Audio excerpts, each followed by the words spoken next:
What's up, YouTube? This is Dark Alpha, and today I have for you guys the 4 of the biggest cars in the Grand Theft Auto 5 universe. The Adder on the right, then the Entity. I'm driving the Cheetah. On the left is the Carbonizzare, and these are the most talked about cars. The biggest hyper elite cars, the fastest cars. Everybody always says, "Man, I wish we could." I always think this is faster, so I fully modded each car out. Got 4 of my buddies, and we're gonna race them. You can see the Carbonizzare gets slightly out ahead because of the trigger. I always use that horn to signal the race because it's a server side one, not a client side, so we can do it all more quickly. The Adder also got a little slow out of the game. You can see the Carbonizzare is really far out there. It gets that great speed and acceleration right out of the bat. In fact, for these initial runs, it actually would probably beat the Entity and the Adder. I'm gonna repeat these tests a few different ways, and it takes pretty much the entire runway for the Adder's top speed to really kick in and start creeping up on us again.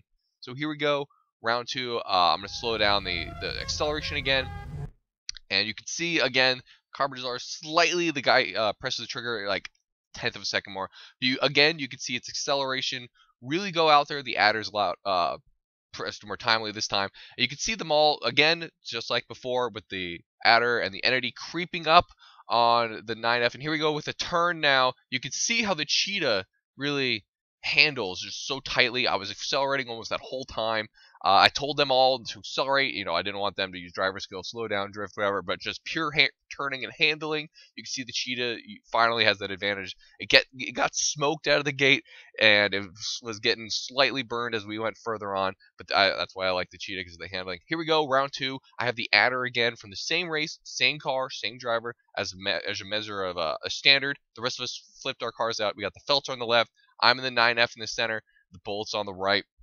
Another way to help so we can compare these cards. Here we go. You can see the guy pressing the bullet didn't exactly race that well. But you can see the 9F and the Feltzer. We're both kicking butt. You can see the Adder on the right. Eventually, he comes in, and you can see his top speed really chase after us, and then it lags. And see, I don't know what happened there. But you can see how the 9F and the Feltzer are pretty competent cars. The Bullet just gets crushed. I was really surprised because I really like that car. Here we go, round 2. Once again, you can see the acceleration, the 9F. We all get out pretty much at the same gate. This is why I love the 9F. It's my favorite car, that and the Cheetah. I love the 9F. But you can see how the Adder slowly starts burning us a little sooner than the other cars as well. You can see his gear change there. It was pretty cool.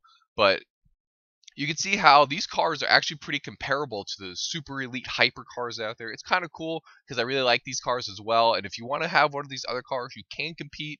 Well, not in just like the roaming, free racing, whatever it is. They're really fun. In all, I really like these cars. Hope this helps you guys clear up the misconceptions out there. A lot of these cars are equal, and it just depends on what your preference is. But as far as turning, as far as braking goes, it's pretty much impossible to do a video where we all race comparatively because of the differences in driver skill, braking skill, stuff like that. And for all of us to hit it perfectly every time, it's almost impossible. So just look at the stats as far as that. But as far as speed goes, they're pretty comparable.